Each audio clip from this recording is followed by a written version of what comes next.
nos motivam também a entoar este brado. Glória a Deus no mais alto dos céus, e paz na terra aos homens por Ele amados. Sim, Deus nos ama, nos amou e nos ama e nos quer amar sempre. O Natal é a manifestação deste amor, pois Deus, agindo sempre para o nosso bem, enviou o seu Filho para que Ele, vindo e assumindo nossa carne, tornando-se igual a nós em tudo, menos o pecado, pudéssemos reapresentar o caminho que nos levará à comunhão perdida pelos primeiros pais, Adão e Eva.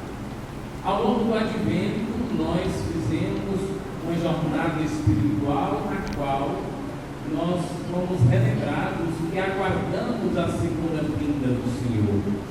Não sabemos dia nem hora, mas sabemos que Ele voltará. Por isso devemos estar vigilantes, atentos, preparados e, sobretudo, felizes, porque encontraremos o Senhor, o aguardado das nações. No mesmo tempo, o Advento, a Igreja, como mãe mestra, nos ajudou a entender que deveríamos nos preparar para celebrarmos o Natal do verdadeiro aniversariante. Embora o mundo com suas luzes artificiais nos encantem, e que bom que nós possamos transbordar a alegria dessa noite também no aspecto da estética urbana, social, mas a igreja ciosa, ela nos ajudou a entender que esta noite era para celebrarmos aquele dia santo no qual o Deus que outrora era inacessível, era escondido, agora se revelara na figura do seu Filho Jesus. Sim, o Natal é de Jesus. Ele é o grande presente que Deus nos ofereceu. E a igreja nos estimula a acolher esse presente que o Pai nos ofereceu e, em retribuição, oferecer ao Senhor também um presente, a nossa vida, a nossa existência. Muitos chegam nesses dias e começam a fazer vídeos, etc., dizendo: não, Jesus não nasceu nesse dia, nesta noite, não é essa data verdadeira, embora ninguém saiba. Mas o que cabe a nós aqui hoje não é ir para um cartório e ver a data que registraram o nascimento do Senhor, mas é compreender que, diante de tantos sinais, tantos bíblicos como históricos, para além da igreja, sinais de que o Senhor nasceu em nosso meio, em uma família, revelando o rosto do Pai que outrora estava oculto. Quis a providência de Deus na autoridade da igreja que há mais de séculos nós celebrássemos nesse dia santo, coincidindo com o solstício, justamente o Natal do Senhor.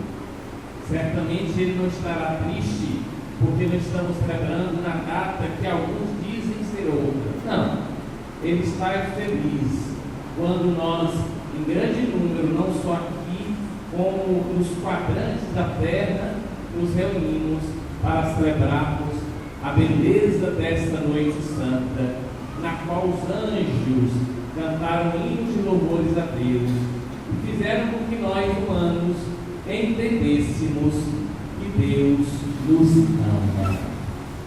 Por isso que as profecias foram agora realizadas em Cristo Jesus. Ele é o aguardado da nação. Ele é esse menino que nos foi dado para que nos seus ombros a marca de realeza de fato ocorresse. E o seu nome é Conselheiro Admirável, Deus Forte, Pai nos tempos futuros, Príncipe da Paz. Sim, irmãs e irmãos, celebrarmos o Natal de Jesus não é apenas contemplarmos o presépio olhando aquela figura de criança infantil e, em especial, fazendo um movimento lá para trás. Não. Na experiência da igreja, recebendo a herança judaica, o que nós estamos fazendo hoje é memória. E a memória para o povo judeu não é uma realidade que ficou perdida lá atrás, mas uma realidade que é atualizada nos dias de hoje. Sim, podemos seguramente entender e professar, e pela força do Espírito Santo e pela autoridade da igreja, todos nós aqui estamos na noite de Belém. Estamos naquela noite não repetindo aquele gesto, porque ele já nasceu, ele já veio ao mundo, se apresentou na fragilidade de uma criança. Mas estamos naquela noite saboreando a graça que foi aspergida na humanidade a partir daquele instante. Hoje, fazendo memória, não teatro, fazendo memória, nós estamos recolhendo os frutos daquela noite santíssima. E nós vamos observando, caros irmãos e irmãs, a novidade da nossa religião, a novidade da nossa fé. Em todas as religiões historicamente registradas, o movimento é do humano para o divino. Na nossa, o movimento é do divino para o humano, porque Deus age de paciência conosco para que nossas mazelas, nossas faltas, limites sejam depurados e um dia nos apresentemos íntegros, inteiros diante do Senhor. Mas esse Senhor que tem paciência conosco quis, na plenitude dos tempos, vir nos visitar, para que encontrássemos um caminho de volta. Nesse sentido que Natal é encontro, meu encontro com o Senhor. Seguramente encontro este no qual o protagonista é o próprio Cristo, que veio nos atrair, e nós, na liberdade, nos abrimos e nos sentimos atraídos pelo Senhor. Nós somos muito forjados na cultura da lei e das normas. Isso não é nenhum pecado, nenhum erro. Elas são necessárias para a boa convivência no mundo urbano e social. Mas já dizia o Papa Bento XVI, nós não podemos ficar fixados nas normas e nas leis. É preciso que nós entendamos que por meio devemos, com a igreja, alimentar um encontro com o Senhor. O Natal é isso, encontrarmos com o Senhor. E o seu encontro com o Senhor, por força de atração dele em nós, fará com que aqueles e aquelas que convivem contigo sejam de igual forma atraídos ao Senhor. Cada um tem seu tempo, cada um tem sua hora, cada um tem sua trajetória, cada um tem sua história. O importante é perceber que sim, mesmo tão diferentes, o Senhor nos chama, e nos chama constantemente, e aguarda o seu sim, aguarda a sua docilidade. Por isso que nos textos dessa semana, sobretudo a Zacarias, a Virgem Santíssima, e hoje, nesta noite aos pastores, os anjos dizem aquilo que certamente o Senhor está dizendo a mim e a você: não tenhais medo. Não tenhamos medo de assumir o compromisso com o Senhor. Não tenhamos medo de abrir para limpar o nosso coração. Não tenhamos medo de permitir que o Senhor faça morada em nossa vida e em nossa família. Não tenhamos medo de nos tornar cristãos e de pensar diferente, desejar agir diferente. Não tenhamos medo de promover em nós, pela graça de Deus e com esforço pessoal, a vocação que nos é comum: sermos sal da terra e luz do mundo. Onde quer que estejamos, aonde quer que formos, o nome deverá ser visível: eu sou cristão.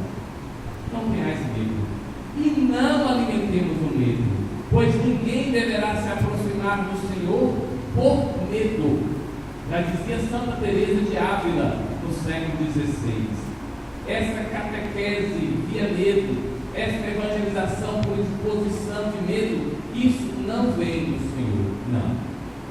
O Senhor é puro amor, vai dizer São João na sua primeira carta. E o amor, vai dizer na mesma primeira carta, expulsa o medo. Nós temos que desenvolver essa cultura do acolhimento, essa cultura potente do Senhor.